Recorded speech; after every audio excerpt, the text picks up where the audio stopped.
Hello everyone, my name is Ariana Hernandez, and today we will look at the grandmother quiz. And this quiz is on the valence bond theory. We will look at a molecule. This molecule is bromine iodine 5, bromine pentafluoride. So we will begin by drawing the Lewis structure, and the way we draw this is by finding the valence electrons. And we know that the total number of valence electrons here are 42 electrons. Also, we know that there are 5 iodine atoms. And as soon as we draw those, we also know that there is one pair of lone electrons, a lone pair of electrons.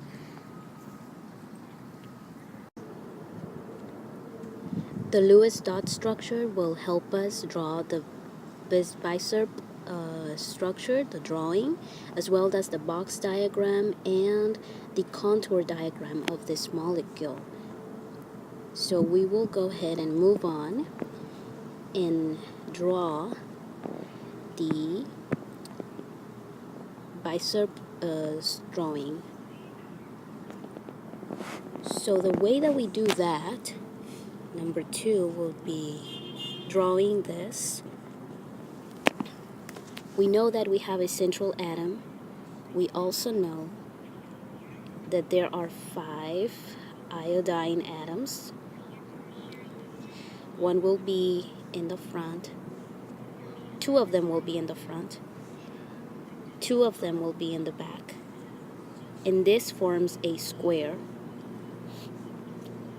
The 5th atom will be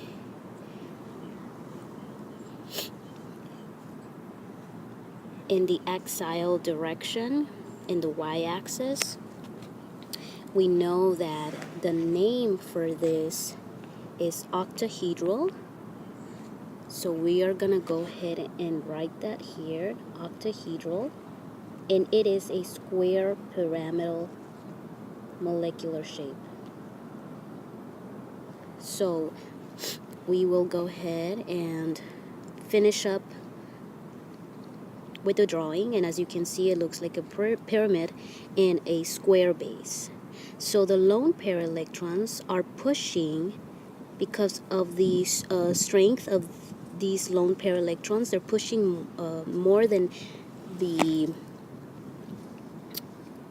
regular pairs would push on these atoms.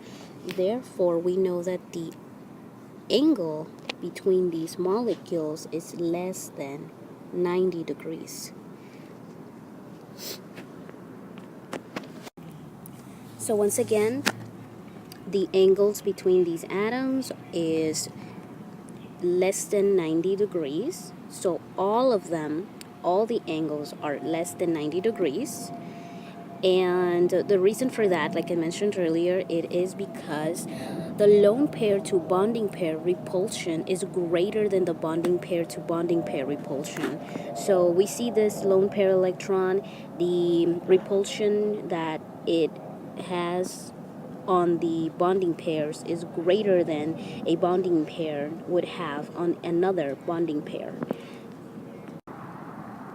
Now, in order to draw our box diagram, we have our box diagram, our energy diagram or box diagram, whatever you want to call it. In order to draw this, we know that we have hybrid orbitals, and this is sp3d2. So we're gonna go ahead and begin drawing our energy diagram. This is gonna be 4s, and the reason for that is when we look at our periodic table, we can see that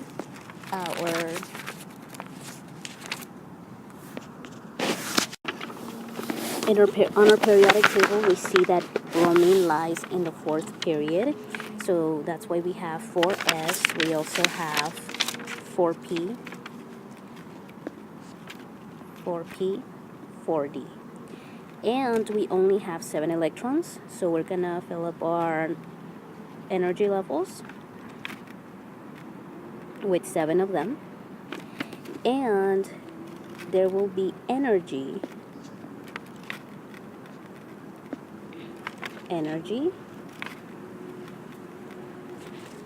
in order to promote 2 of these electrons. 2 of these electrons will be promoted, and we can draw our energy levels again. So we promote these electrons here, and we draw the rest, the remaining, on the same spots where they were. So these were the ones that were promoted, and these are the ones that remain.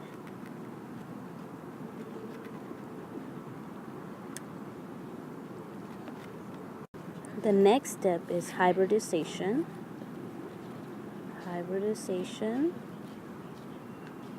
And what happens here is that we have